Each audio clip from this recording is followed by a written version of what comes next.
Welcome to the Women's Fitness and Health Revolution podcast. There is so much noise on the interweb these days about what women should and shouldn't be doing when it comes to their fitness and health. Not only is it all too often tied to shame and fixing our bodies, it can also be incredibly detrimental to our health and wellness overall. The Women's Fitness and Health Revolution podcast sorts through the BS and offers advice and actionable tactile steps to support and build a better relationship to your amazing body through every stage of womanhood.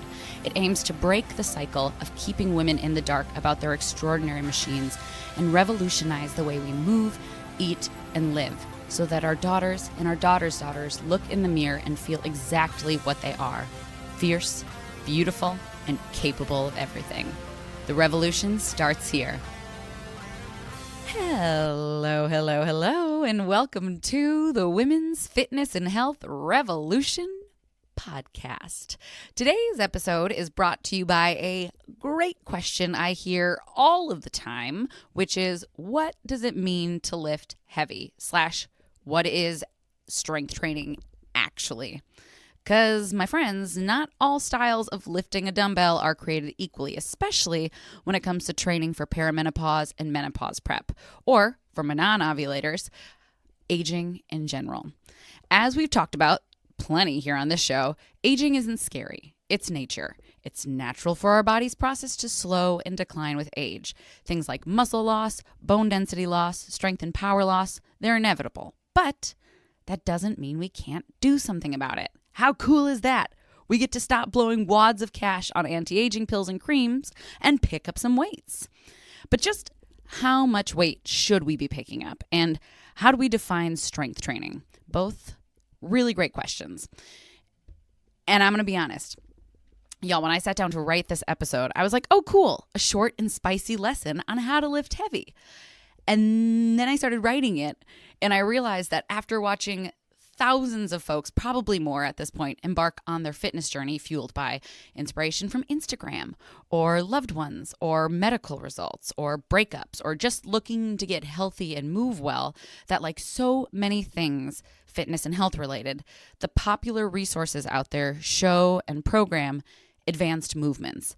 Barbell back squats or deadlifts or jumping through windows lit on fire, which I haven't gotten there yet, but that would be a pretty cool party trick. And I don't think I'm going to be invited to a party after that. But anyway, there isn't any attention or information shared on the importance of what comes before we get to these heavy compounds or explosive or fiery movements. So I'm going to give you an option today. We love an option. I'll start with the short and spicy answer I was going to give so you can listen quick and move on with the rest of your amazing day, knowledge in tow. And then for the rest of you who want to deep dive, keep listening, because dive we shall. Starting with the short and spicy answer, either way, before I dive in, my goal for all of us is to walk away from this episode with answers to these questions and the ability to maximize our output for our effort, aka more gains for less time. Our lives are so full that thinking about going to the gym or even starting an at-home workout program feels like a luxury other people can afford, but not us. So how do we prove to ourselves that we have the time without sacrificing other important aspects of our lives or our energy? And the first part is get efficient. You don't need hours a day to get strength adaptations. 30 minutes and smart programming 2 to 4 times per week is more than enough at first. And if you want to take the guesswork out of it and get started right now, run to the show notes and download your free beginner's guide to strength training. I gotcha. It'll be a great refresh on what we will go over today. Plus, you get 3 weeks of training programs for you to try right meow. Okie dokie. As promised, let me just jump into that quick answer right away. How do I know if I am lifting enough to be strength training / what is heavy lifting? Since we talk about it and we see it all the time. So the good rule of thumb when it comes to grabbing the right weight is that by the time you complete your final reps of an exercise, you should feel cooked. As in, maybe you could do 1 to 2 more reps of that exercise, but no more than 2. For example, let's say you're doing 3 rounds of 10 chest presses. If you get to that 10th rep on your 3rd and final round and you feel like maybe you could do 1 to 2 more reps, so an 11th or 12th rep, you probably chose the right weight. If you can't do any more reps, but you're still performing those safely, you definitely chose the right weight. But I got to say it, and I'll say it over and over again, safety first. We never sacrifice form for heavy weights. Deal? Love that for us. If you finish your 10 reps and you feel like you could do 3 to 5 more reps, you went too light, but congrats. You get to go up in weight next time. And if you finish and you feel like you could do 6 or more reps / like just keep rocking them out, you went way too light. And I know this is going to sound rude here, but I'm saying it because your time is precious. TBH, this weight, if you're going for 6 or more reps, it's wasting your time. You maybe are getting a little muscle endurance out of it, but you aren't going to build lean muscle or get any stronger. Challenge yourself and challenge yourself safely. If you aren't fatigued in your muscles, not sore, just feeling like they exerted effort, our body has no reason to adapt. We'll talk more about this in a second, but if you're about to roll out, last thing to put in your bubble pipe is that if our body is not challenged, it isn't changed. And no, I promise you aren't going to bulk. That takes so much weight and reps and days at the gym and calories, especially when we're 30 and older. Okay, so that's your quick answer. If you're rolling out, thank you so much for listening. Happy lifting. Please let me know how it goes. Or as always, feel free to hit me up with any follow-up questions at kinsey@raiderfitacademy.com or on Insta at kinsey.does.the.fitness. And now, for those of you who want a nerd dive and change the way you train for the better, let's go. So let's start with the basics. What is strength training anyway? I mean, really.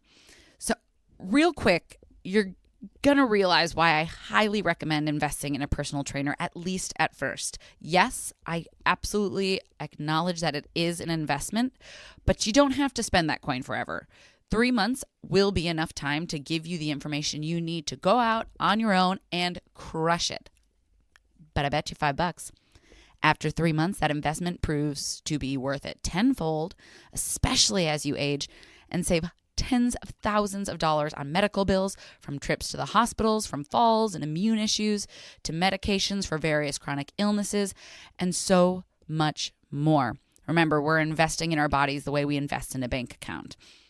The easy answer would simply be to say that strength training is getting stronger. But you knew that. You're here because you want to know how, but you aren't sure how to get there or what exactly it means. So technically, getting stronger is a series of adaptation our body undergoes over time to not only increase muscle mass and bone density, but more so, and for much of our training, it's a nervous system response we're training, a signal we're building with our brain to recruit more and more muscle fibers over time. When we think about strength training the right way, we have to think about it as a progression, aka continuing to build upon a base over time. Today, I'm going to talk about 4 different phases of training to get those dope heavy lifts we see all the time on the interwebs. These are the 4 phases of training I take all of my clients through and have been proven to work for millions, if not more, humans around the world. Say what? Let me explain that. I am a certified personal trainer with NASM, the National Academy of Sports Medicine. And the progression model they use is called the OPT, or Optimum Performance Training Model. This is why, just side note, it's so imperative to work with a trainer that is certified, because fitness is so much more than lifting weights or doing 892 box jump burpees. Super fun, but it's a science, baby. So the first phase of training I start everyone at, no matter their level, I don't care if they're either brand new or if they've been doing it for years, we start at the stabilization endurance level. This is where we really start to focus on ironing out any muscle imbalances by focusing on balance exercises, single side movements. It's also the only phase that we get to play around with lower weights or body weight and higher reps, as in like 10 to 20 reps before you need to stop. But we aren't just banging them out fast and furious. We're rocking what's called a 4-2-1 tempo, slow and steady, fighting fatigue under tension. The goal of this phase, like I said, isn't lifting super duper heavy. It's called muscle endurance. We're priming your body, and more so your nervous system, for lifting weights and lifting them well by first training it how to recruit the correct muscles and how to fight fatigue. By the end of your last rep, just like we talked about earlier, you should still feel that exertion, even with the lighter weights. Thank you to tempo and high reps. Without this phase, our strength training suffers both with form and endurance. And before I scoot on to the next, I just want to say that this is the phase that is so often missed, and it is the bedrock to a strong and lasting fitness journey. Without balance, form, and or endurance, we are setting ourselves up for injury, improper muscle firing, and that not only wastes our precious time, but can take us out of our programming for weeks to months with things like injury, or worse, gradually lead to things like knee replacements down the line because we continue to perform exercises with improper form. So please, spend time on your foundation. Treat your body like a house. Don't skip the parts that hold it all together. Okay, my soapbox is done so let's move it on. Next up, we've got phase 2, strength endurance. Now that we've got our foundation set, congratulations and thank you for doing that, it's time to start priming your body for adding those heavy weights down the road. This is one of my favorite phases to come back to because your girl loves supersets. What's a superset? I'm so glad you asked. In this phase, a superset introduces a heavier movement that targets a prime mover. Think the big main muscle driving a movement like chest or quads or glutes, and then immediately pairs it, as in no break. We go right into the next exercise with a stabilizing exercise from phase 1 that takes the now shaky eggs and bakey muscles and forces it to recruit muscles to stabilize. Fun examples of what a superset would look like in this phase would be a heavy chest press directly into a kneeling push-up or plank shoulder tap, or a weighted squat into a single leg box squat, or weighted deadlift into single leg glute bridge, etc. It's our first little dance up the weight rack. When we are working that first heavier move of the round, this is when we start ditching the lighter weights. So say goodbye to your 5s, your 8s, your 10s, even your 12.5s, because yes, I promise you can go heavier than that after completing phase 1. Isn't that exciting? The goal here, again, is to pick a weight that feels doable, but by the end of the last rep of your round, you feel like maybe you have 1 to 2 more reps in the tank. In terms of reps for this phase, so how many times you're doing an exercise, think 8 to 12 repetitions per round of an exercise before your goose is cooked. If you finish your 8 to 12 reps and think, I could keep going and going, you haven't done nearly enough weight. Climb the rack. And I'm just going to pause for a second to remind us that strength is an adaptation process. The only way our physiology adapts and changes is if we challenge it. If we don't feel uncomfortable but safe, shaky, or taxed by the end of our reps, there's no reason for our bodies to go, spinach fingers, that was hard. I need to make some changes so that next time I don't waste so much energy. Remember, if you get to the end of your reps and feel easy breezy beautiful, we're wasting our time. Because remember, my goal for you is to optimize your workouts. Your time is precious. Don't waste it on weights that don't challenge you. I also, especially as we start getting heavier, have to remind you here again that we stay safe. So if the weight feels like it's dangerous, that's a whole other thing. In that case, drop weight, and probably there's something that needs to be revisited from phase 1 of training. It could be something like a muscle imbalance where one side is firing more than the other. It could be a core weakness, so perhaps we're releasing through that lower core, feeling it in our low back, or, and very commonly, an issue with form, sometimes all three. They're usually pretty darn related. Okie dokie. Stage 3. We are climbing. Here comes the meat and potatoes of building lean muscle. This is our muscular development phase. Record scratch. What? You mean I haven't been developing muscle yet? When we first start training, there will be some initial muscle fiber adaptation because for many of us, it is the first time we're exercising, or maybe it's the first time we've exercised in a while. However, if we're living in that high rep range that so many female-oriented sculpt workouts are, you're going to level out at muscle endurance and miss all the benefits that come from muscle build and strength, especially when it comes to getting older.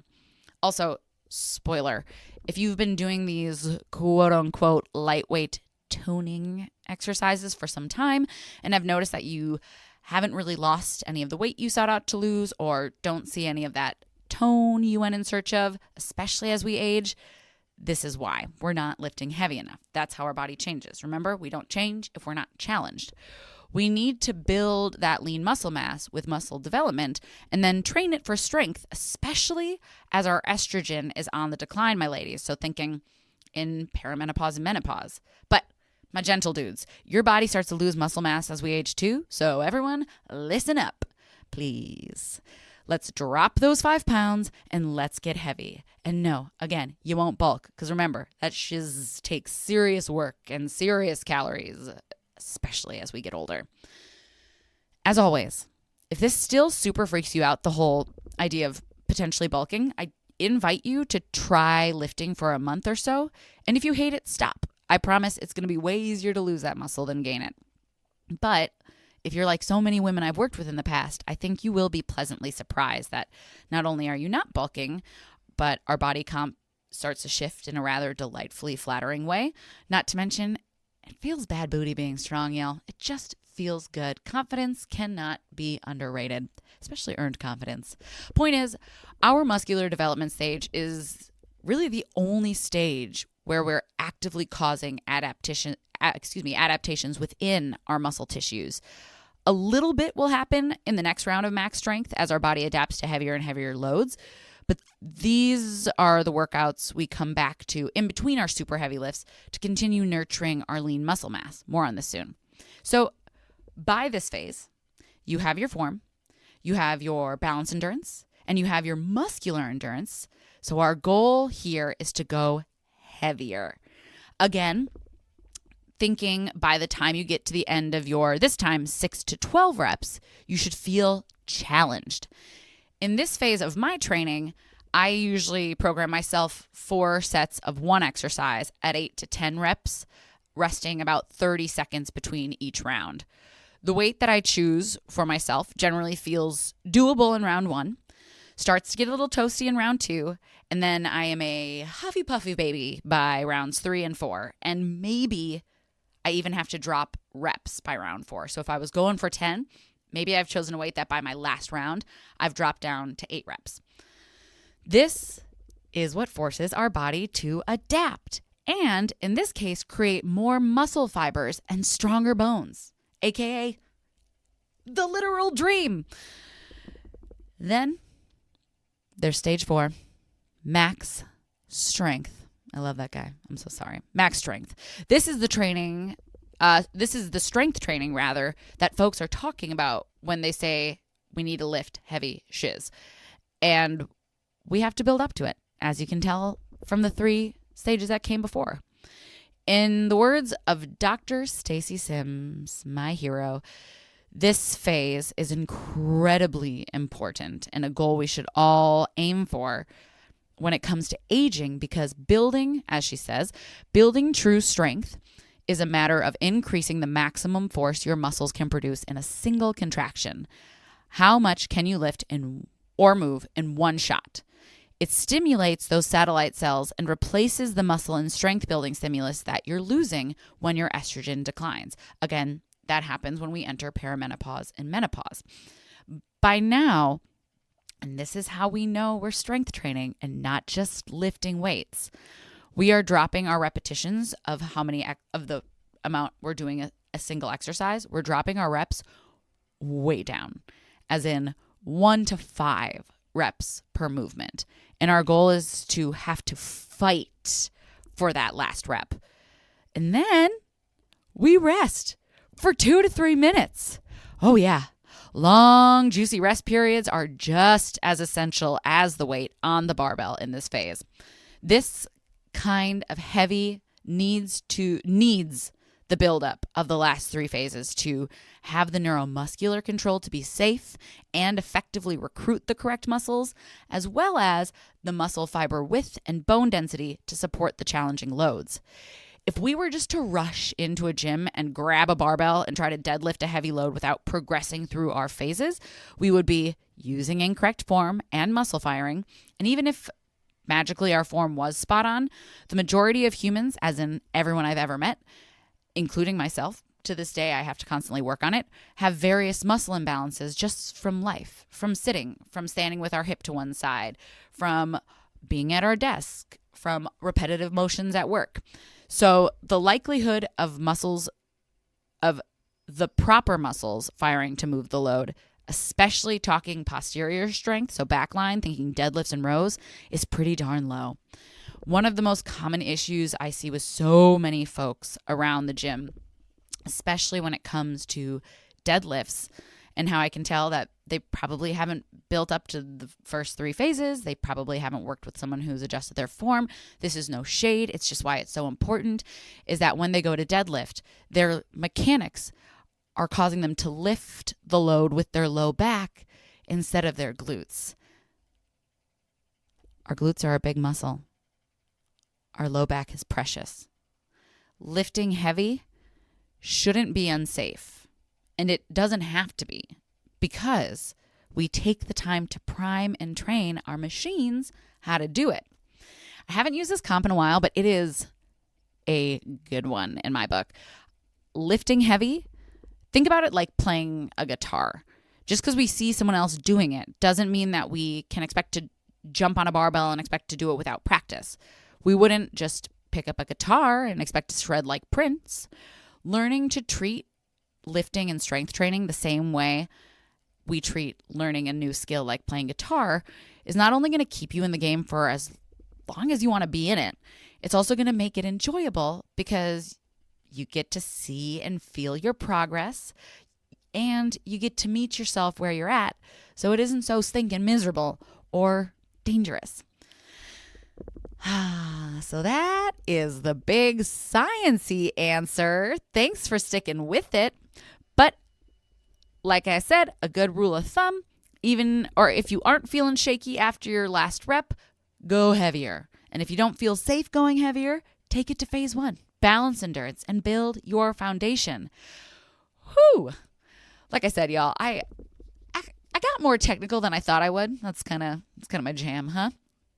And honestly, this is just scratching that swole surface. There's so much more that goes into each of these phases. But the truth is that there really is so much information spiraling out there, and so many of the workouts that are catered towards women do nothing for strength.